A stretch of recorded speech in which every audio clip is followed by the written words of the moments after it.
रपट तैयार होती है हर साल, उसमें भारत का 134वां नंबर है।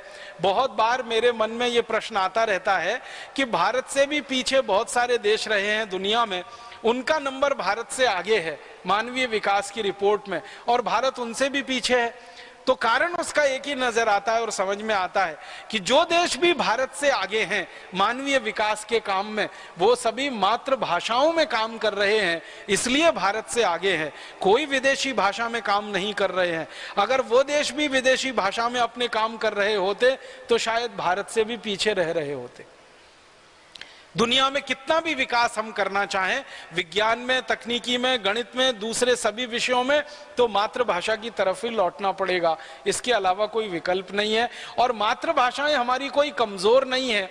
सभी मातृभाषाओं का जो भारत में है 22-23 भाषाएं जो हमारे संविधान ने स्वीकृत की हुई है, जिनकी मान्यता है, इन सभी भाषाओं को अंग्रेजी के साथ अगर तुलना करके देख लिया जाए तो भारत की सबसे कम शब्दों वाली जो भाषा है वो भी अंग्रेजी से बड़ी है। हमारे उत्तर पूर्व भारत के जो छोटे प्रांत हैं, जैसे नागालैंड है, जैसे मणिपुर है, जैसे मिजोरम है, आदि आदि प्रांतों में जो स्थानीय बोलियां और भाषाएं चलती हैं, उनमें सबसे छोटी भाषा को मैंने निकाल के रखा, उसके शब्दों की गिनती की, वो भी अंग्रेजी से ज्यादा है। माने भारत की सबसे छोटी माने जाने वाली भाषा शब्दों के हिसाब से वो भी अंग्रेजी से बड़ी है। तो हमारी सबसे बड़ी भाषा तो अंग्रेजी से कई गुनी बड़ी है। इसलिए हमारी भाषा में कोई कमी नहीं है, हमारी बोलियों में भी कोई कमी नहीं है। और तकनीकी शब्द जो है ना, हम चाहें तो तात्कालिक रूप से जैसे के तैसे अंग्रेजी में ले सकते हैं, लेकिन विचार की जो अभिव्यक्ति है वो मातृभाषा और बोलियों में करके थोड़े दिन में तकनीकी शब्दों को भी मातृभाषा में ले आ सकते हैं। इसलिए कोई दिक्कत नहीं है। संस्कृत शब्दों का हम उनके स्थान पर उपयोग कर सकते हैं, क्योंकि संस्कृत के शब्द सभी भाषाओं में सामान्य रूप से मिलते हैं, क्योंकि सभी भाषाओं की उत्पत्ति संस्कृत से मानी गई है। असमिया भाषा ले लो, नगा लोगों की भाषा ले लो, मणिपुरी भाषा ले लो, उनके स्थानीय बोलियों के शब्द ले लो, गुजराती, मराठी, तमिल, तेलुगु में तो है ही है, सभी में संस्कृत के शब्द हमें मिल जाते हैं। तो संस्कृत की मदद से हम इस प्रश्न को हल कर सकते हैं बहुत आसानी से। और बहुत लोगों को लगता है कि ये अंग्रेजी विश्व भाषा, ऐसी कुछ नहीं है। दुनिया के 200 देशों में अभी जो है ना पूरी सृष्टि चलती है, माने दुनिया 200 देशों में बसती है और चलती है। इनमें से मात्र 14 देश हैं जहां अंग्रेजी है। उनमें से वो सारे के सारे देश अंग्रेजों के गुलाम रहे हैं, इसलिए वहां अंग्रेजी है। कि इसलिए अंग्रेजी नहीं है कि उन्होंने अंग्रेजी भाषा का विकास अपने यहाँ किया है। ऑस्ट्रेलिया में अंग्रेजी, न्यूजीलैंड में अंग्रेजी, कनाडा में अंग्रेजी, अमेरिका में अंग्रेजी, इंग्लैंड में अंग्रेजी, या स्कॉटलैंड में अंग्रेजी, या आयरलैंड में अंग्रेजी, या भारत, पाकिस्तान, बांग्लादेश में अंग्रेजी, ये सब अंग्रेजों के गुलाम देश हैं, इसलिए अंग्रेजी है। जो देश अंग्रेजों के गुलाम नहीं है वहां कहीं भी अंग्रेजी नहीं है। तो अंग्रेजी ऐसी कोई विश्व भाषा भी नहीं है, कोई बहुत तकनीकी भाषा भी नहीं मानी जाती है, कोई श्रेष्ठ भाषा भी नहीं मानी जाती है। अंग्रेजी के बारे में सारी दुनिया के विद्वान कहते हैं कि सभी भाषाओं में सबसे ज्यादा खराब व्याकरण अगर किसी का है तो अंग्रेजी का ही है। इसलिए दुनिया की जो अंतरराष्ट्रीय संस्थाएं हैं वो अंग्रेजी में काम नहीं करती। यूनाइटेड नेशंस का सारा काम फ्रेंच में चलता है, अंग्रेजी में भाषांतरित करते हैं वो उस काम को। सभी अलग अलग भाषाओं में संस्थाएं काम करती है। इसलिए अंग्रेजी के मोह में दबे रहें और अंग्रेजी से लिपटे रहें, चिपटे रहें, ये हमारे विकास के लिए बहुत खराब है और हमारी मानसिक और आत्मिक गुलामी के लिए तो बहुत बड़ा अभिशाप है। इसलिए इस अंग्रेजी की जकड़ से दूर हो जाना भारत की सांस्कृतिक विजय हो और हम ऐसे अभियान के लिए काम करें जो अंग्रेजियत के और अंग्रेजी के खिलाफ हो। ये भारत स्वाभिमान का अभीष्ट है, इसी उद्देश्य के लिए भारत स्वाभिमान है। एक दूसरी बात मैं कहना चाहता हूं हमारे सांस्कृतिक पतन की। भाषा के बाद जो दूसरी गुलामी हमारे देश में है मानसिक स्तर पर, वो है भूषा की गुलामी, वस्त्रों की गुलामी। हम सब भारतवासी, खासकर थोड़ी अंग्रेजी पढ़े लिखे भारतवासी या अंग्रेजियत में डूबे हुए भारतवासी, उन्होंने सबसे पहले अपनी भाषा बदली है और उसके बाद अपनी भूषा बदली है, अपने वस्त्र बदले हैं, अपना पहनावा बदला है। और पहनावा इतना विचित्र और मूर्खता भरा है कि हंसी आती है। हम भारतवासियों ने अंग्रेजों की नकल करके कोट पहनना शुरू किया, हम भारतवासियों ने अंग्रेजों की नकल करके पैंट पहनना शुरू कर दिया, हम भारतवासियों ने अंग्रेजों की नकल करके टाई लगाना शुरू कर दिया, और तो और नेक टाई लगाना शुरू कर दिया जो सिर्फ गर्दन तक को ही कवर करती है। ये कोट है, पैंट है, टाई है और 3 पीस सूट है और लंबा वाला कोट है या ओवर कोट है, ये सब यूरोप के देशों में, खासकर इंग्लैंड और उसके आसपास के इलाके में पहने जाने वाला पहनावा है। और उस इलाके में कोट पैंट टाई के अलावा दूसरा पहनावा हो भी नहीं सकता, क्योंकि वहां सर्दी बहुत है, ठंड बहुत है।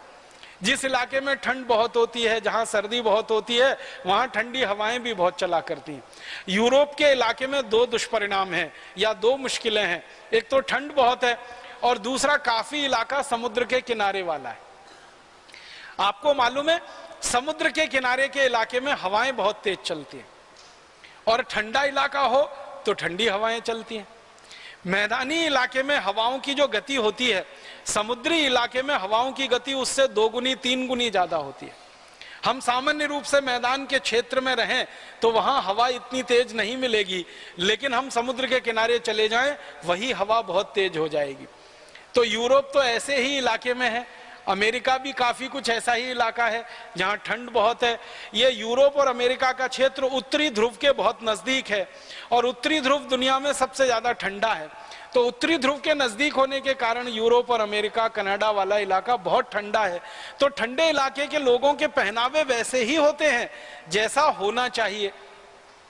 अब ठंडा इलाका है, हवा बहुत तेज चलेगी, तो ठंडी हवाओं से बचने के लिए आपको ऐसे कपड़े चाहिए जो एकदम चुस्त हों, और ज्यादा चुस्त हों तो ज्यादा गर्मी उन कपड़ों में आपको मिल पाएगी और बाहर की ठंड से आप बच पाएंगे। गले के आसपास का जो क्षेत्र है इसको भी बंद करके ही रखना पड़ेगा, नहीं तो ठंडी हवा आपके गले को प्रभावित कर देगी।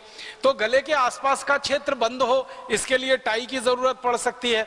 ये सारा आपका शरीर का इलाका बहुत ज्यादा चुस्त दुरुस्त हो गर्मी से, तो इसके लिए कोट की जरूरत पड़ सकती है, 3 पीस सूट की जरूरत पड़ सकती है, ओवरकोट की जरूरत पड़ सकती है।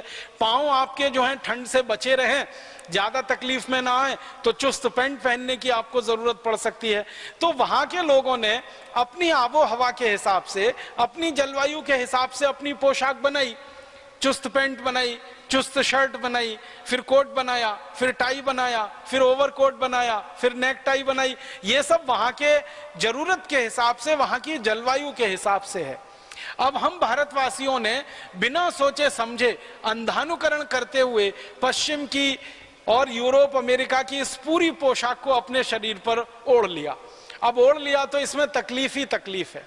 भारत का तो मुश्किल ये है कि भारत का 2/3 इलाका, या बल्कि और मैं थोड़ा अच्छा कहूं तो 3/4, 2/3 नहीं 3/4, भारत का 3/4 क्षेत्रफल तो गर्मी वाला है।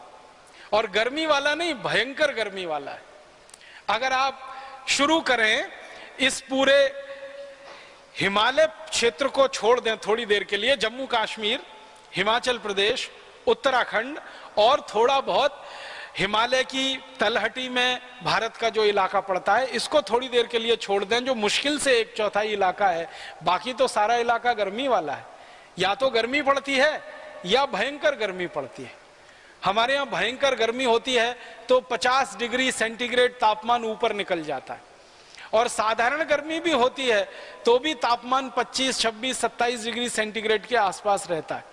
तो जहां 25, 26, 27 डिग्री से लेकर 50 डिग्री के बीच का तापमान हो, ये 27 डिग्री से 50 डिग्री के तापमान का जो बीच का क्षेत्र है ना, ये वो क्षेत्र है जब शरीर में पसीना आ सकता है। 27 डिग्री से 50 डिग्री के बीच में कभी भी पसीना आपको आ सकता है। 50 डिग्री पे तो भयंकर पसीना आएगा, 27 डिग्री पे भी हल्का फुल्का पसीना आ सकता है।